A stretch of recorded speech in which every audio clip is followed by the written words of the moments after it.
Hello friends, welcome to my channel. आज आपण पाहणार आहोत फ्रूट कस्टर्डची रेसिपी. तर बनवायला अतिशय सोपं आणि टेस्टला मात्र अतिशय भारी लागतं हे फ्रूट कस्टर्ड. तर रेसिपी स्टार्ट करूया.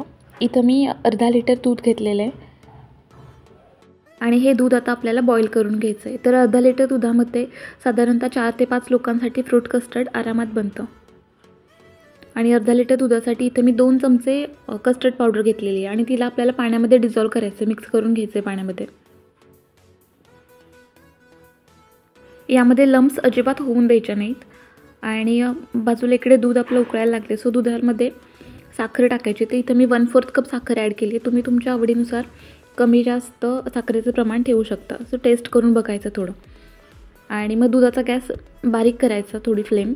आणि त्यामध्ये हे कस्टर्ड पावडरचं जे मिक्सचर आहे वॉटरबरोबर ते नीट मिक्स करून घ्यायचं आणि कंटिन्युअसली स्टर करून आपल्याला 1 ते 2 मिनिट बरं हे कुक करायचं आहे. जास्त शिजवायचं नाही, कारण की जास्त शिजवलं तर मग कस्टर्ड फार घट्ट होतं. तुम्हाला जर तसं हवं असेल तर तुम्ही जास्त वेळ शिजवू शकता, बट मी जनरली थोडंसं लिक्विड प्रेफर करते, म्हणून मी थोडंसं 1 ते 2 मिनिटच कुक करणार आहे याला.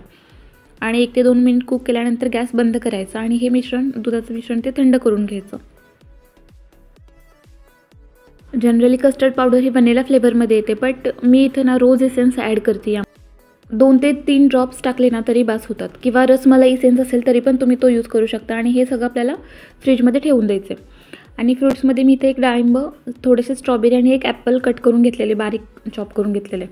तुम्ही फ्रूट्स आपल्या आवडीनुसार कोणतेही फ्रूट्स यूज करू शकता, फक्त सिट्रसी फ्रूट्स, मोसंबी, संत्री वगैरे वापरायचं नाही. आणि मग हे थंड झालेल्या दुधामध्ये आपल्याला टाकून घ्यायचे आणि पुन्हा याला चिल करून घ्यायचे फ्रीजमध्ये. 4 ते 5 तास एकदम थंडगार करून घ्यायचे. आणि तुम्ही बघू शकता की थोड्या वेळानंतर याची जी कन्सिस्टन्सी आहे ती थोडीशी घट्ट झालेली आहे. या पद्धतीनं आपलं फ्रूट कस्टर्ड तयार आहे. एकदा नक्की करून पहा आणि व्हिडिओ आवडल्यास please like, share and subscribe my channel. Thank you.